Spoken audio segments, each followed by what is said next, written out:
What's up, you guys? Welcome back to the YouTube Barber Academy. Today, I'm going to try my best to give you guys the last tutorial you'll ever really need. I don't know if that's really going to work out, but I want to put together everything that I've ever remembered from every single tutorial. I'm going to put it in this one, and I'm going to make it super easy to understand. So first, let's get into some of the areas that we typically see students struggle.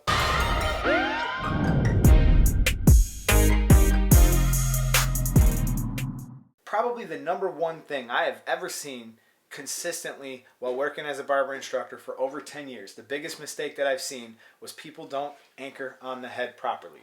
So I'm just going to take this box from Shear Police, shout out to them, one of my sponsors. I'm going to actually push this clipper right up against it, and I'm going to keep it on the scalp. Now, at times you're going to hear people say, try to use the C motion. That's fine. But understand that leaving the head during the C motion is not what you're supposed to be doing.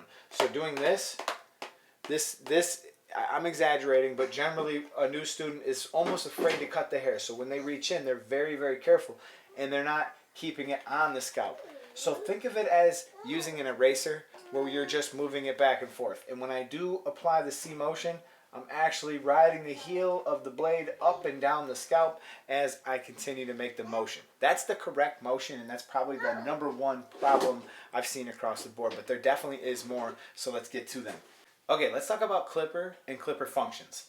A big question that a lot of you guys are going to ask is, do you zero gap your clippers? Why do you zero gap your clippers? And that type of thing. Let's get into this, all right?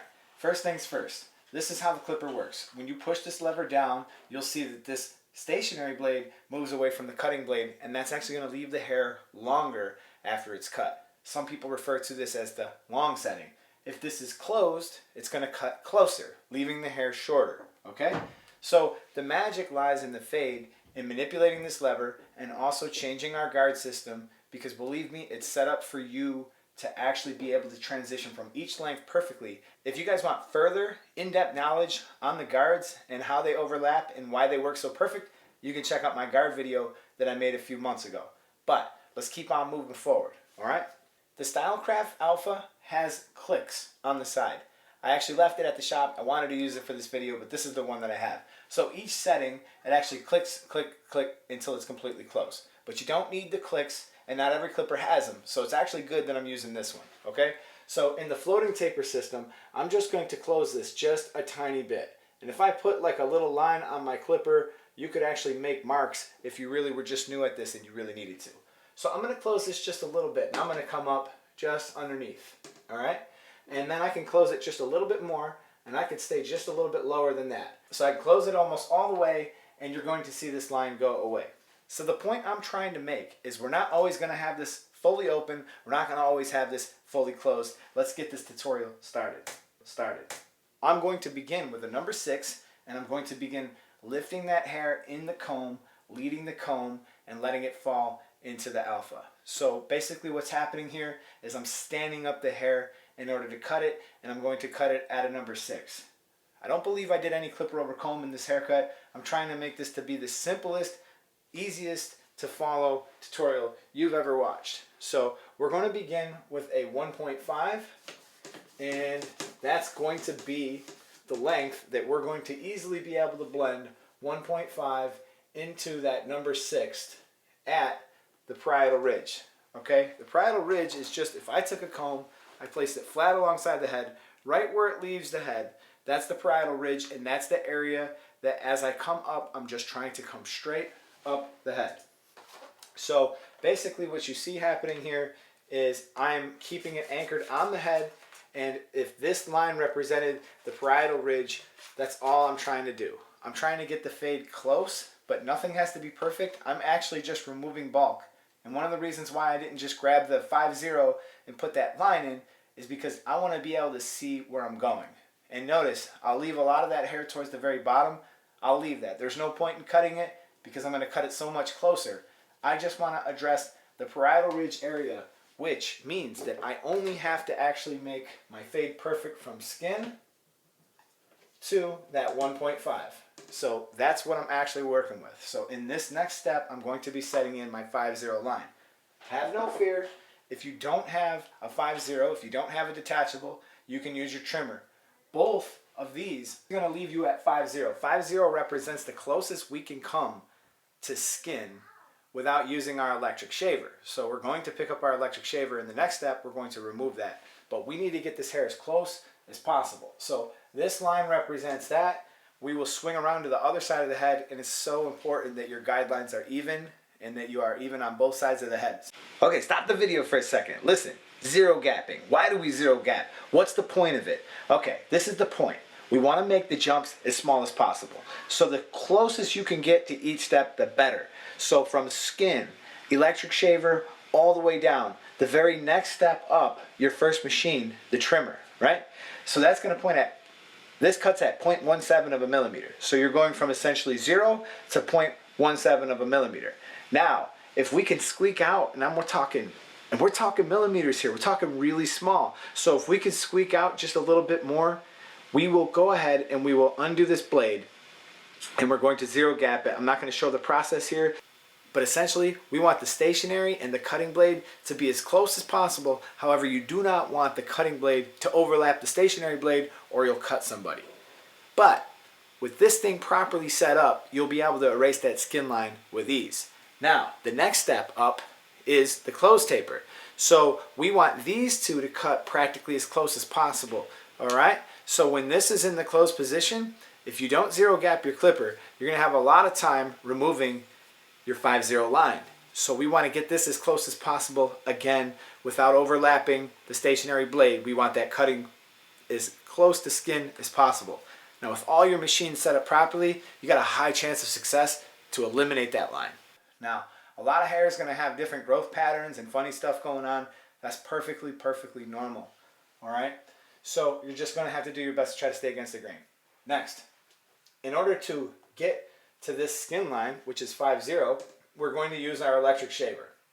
So I'm going to write skin again to represent the electric shaver, and as we get close to the line that we made, let's say about 1/4 inch away, we want to start removing pressure and flipping up. I have a whole video on this topic. If you feel like it's something you struggle with, please feel free to go to that electric shaver video. But this is actually pretty easy to master. It takes a little bit of time, and I think so far everybody watching this video right now is probably following what I'm saying, and you're going to find it really easy. Now, another thing that I like to do in this step, just to make sure that I'm being thorough, make sure that you've got every bit of long hair below taken care of. Sometimes clients have hair that goes really close to their ear. In that case, I'll grab a razor. I'll do whatever I have to do to make sure I eliminate this step, because I like to be thorough. I like to make sure that all my steps are taking place when they should and that I don't have to return to them. Therefore, my cleanup at the end of this haircut is going to be way less. Now, a trick that you can use to help blend this out is actually tapping it and coming down with the grain, tapping it lightly on a corner, or flipping it out. And you're going to have to let your eyes guide you through this process to make sure that it's perfect. We're about to go into this open taper. So I just drew this line, and I want this to symbolize just my open taper. And what that means is we are going to start removing this skin line, the worst line in this whole thing. A lot of you guys will attack this outright. What that means is we're about to attack this skin line. So this represents the line that I'm actually trying to remove, and I'm going to do that by setting in another guideline with an open taper. Let's go. So I can also do that same motion that I did, approximately going up about 1 inch. I can continue just the same way that I did in that previous step, thereby blending those upper lengths. That's a little more advanced, but it is not necessary to do, but it will help you speed the process up of your fades. So if you're watching this video in an attempt to get faster, this is an area you can certainly save a lot of time. But all I really wanted to do was set a guideline in that's about 1 inch. And really, you're not seeing this line so heavily in this case because I've already sort of started blending this. I will perform this step around the whole head and make sure it's even on both sides, because then we're going to get down to the nitty-gritty of blending it out. But we just want to make sure that it's even on both sides. We are all at an open taper. Now, an open taper leaves us at about 2.5 millimeters. So that's pretty much what we're going to have to learn how to do now. I'm going to begin clicking this just a tiny bit, and I'm going to come up just underneath this line. I'm going to begin clicking it, and I'm going to come up just a little bit lower. So each time that I come up to the head, I'll close this, and then I won't go so high. All right? until I've all the way closed it, and you're going to see this line entirely disappear. Now, a couple things to keep in mind here that will help you is you want to try to use like a crisscross method. So if you see me sort of angling the clipper, now angling the clipper does mean that you might leave the head in some way, you might kind of lift up one of the corners, you might push in, but you want to try to eliminate the possibility of going flat, because when you go flat, you'll create another line. Using the crisscross method and trying your best to stay against the grain is definitely going to help you in this step. So do your best to travel back and forth while not leaving the scalp too much. Okay, and you'll only switch guides when you know for a fact there's no lines, you're not going to have to return. If for some reason when you close this all the way it didn't eliminate your 5-0 line, go back to your trimmers, carefully remove that line. If for some reason that doesn't work, return to your electric shaver to get that line. And we're going to talk about a technique that I use in a few minutes called fade trapping to help you find where your mistake is and eliminate it. But assuming that this line's entirely gone, what we basically have here is an open taper, and we're about to do the exact same process again with your half guard on. So I'll put my half guard on there, or the 1/16, and I'm going to put it in the open position. So I'm going to put an O and then a 0.5, okay? Now, this typically is not how I fade, and I want to address this real quick. Usually, I will actually jump this step and I'll go to the number 1. And in this case, it would have made perfect sense to jump this and go to the number 1 because the fade's already starting to come out pretty good. But I wanted to go in order just so I could do this one time just to show you guys how everything works in order. And maybe it's smarter, if you're just new, to try this in order. Okay? So we're going to go with the half. I'm going to repeat the same steps. Let's go. Bam. With the half guard in the open position, I now need to be careful not to tip the clipper inward. I want to make sure that I'm rocking on that parietal ridge and I'm lifting out and I'm not digging too much. This could definitely cost you a big mistake here, especially when we're on like the home stretch of this blend. You don't need that. So very carefully, we're going to do that. If you make a mistake in this step and you feel like your line's not coming out or whatever, you might have to return down another step. But once we're done with this, we're beginning with this in the open position. We're closing it slightly, closing it slightly, closing it slightly, until we have no line. Now what we basically have is a smooth blend all the way up to the half guard in the open position. Okay? So, you guessed it, the next step, we're going to throw on that number 1, and we're going to handle that parietal ridge area. And you're going to start to see your blend really come together in this step. So, I want to talk about fade trapping for a second. Let's say that somewhere in here you got yourself off track and you have a line.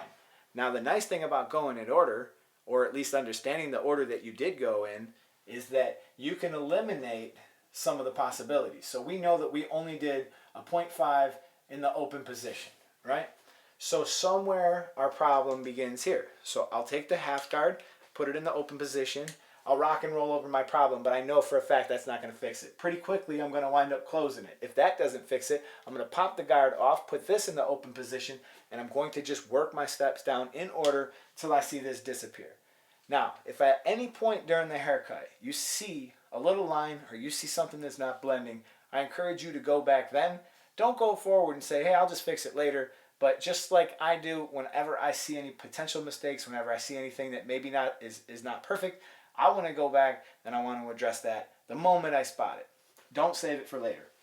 So that's how we're going to do it. That's how we're going to fade trap. That's how we're going to find our mistakes and we're going to eliminate them. And then that's going to allow us to continue forward in our blend and not make any mistakes. So the very next step is going to be actually putting the 1.5 in the open position and the 1.5 in the closed position. The nice thing is that we're meeting the length that we were at.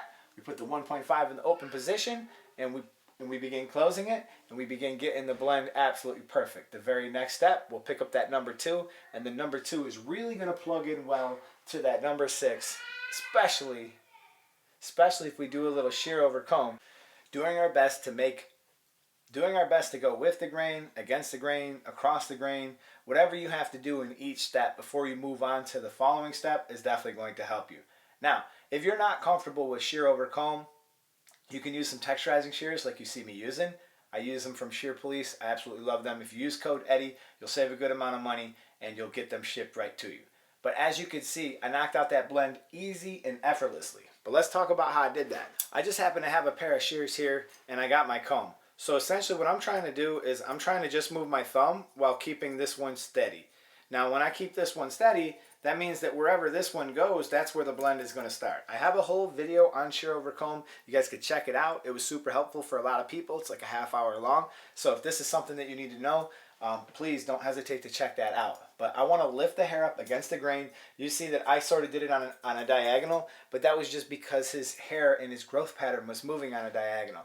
Now, if his hair had been growing straight down or doing something else, I certainly would have lifted it up against the grain. But just for the sake of learning, we're going to roll the comb out. We're going to try to keep this one still, and we're only going to move our thumb, and you're going to see there's going to be a big difference that occurs. Now, if you're not comfortable with these yet, get yourself some texturizing shears. Sometimes it makes sense to just use the texturizing shears right off rip, like you see me do in this video. And other times, if there's more hair, I actually prefer to use the actual longer shears. I use a 7-inch shear, by the way, for my shear over comb, and I like to use a 5.75 for cutting finger and shear at the top and stuff like that. And the reason is simple. I like to have a shorter shear when I need more control, and when I'm working on the back and sides of the head, I want a larger shear so I can handle more volume. So that is pretty much it. I'm going to go around the back and sides. I'm going to shave his ears up and stuff like that. And this is the finished product, man. So let me know if this video helped, if I touched on something that I may have missed before. How am I doing? And if you guys can do me any type of favors, man, hitting that like button, hitting that bell, being subscribed, it all helps, because my video only... A lot of these videos that I make, they only get like hundreds of views. YouTube absolutely hates me. They do nothing to help me. I don't know if I'm being shadow banned or what's going on, but I'm trying my best to get this great content out to you, and you guys doing anything on your end that can help me, that's just awesome. Shout out to all my sponsors, especially Gamma. They are always hooking it up with the dopest stuff, and if you guys aren't checking out the lives on Saturdays, you guys are missing out, because we're giving away like hundreds of dollars worth of stuff almost every single live. So this is the YouTube Barber Academy. I'm Mr. Eddie Barber. If there's anything I missed, anything you wonder, anything you want me to cover, drop it in the comments below. And I'll see you guys in my next upload. Peace.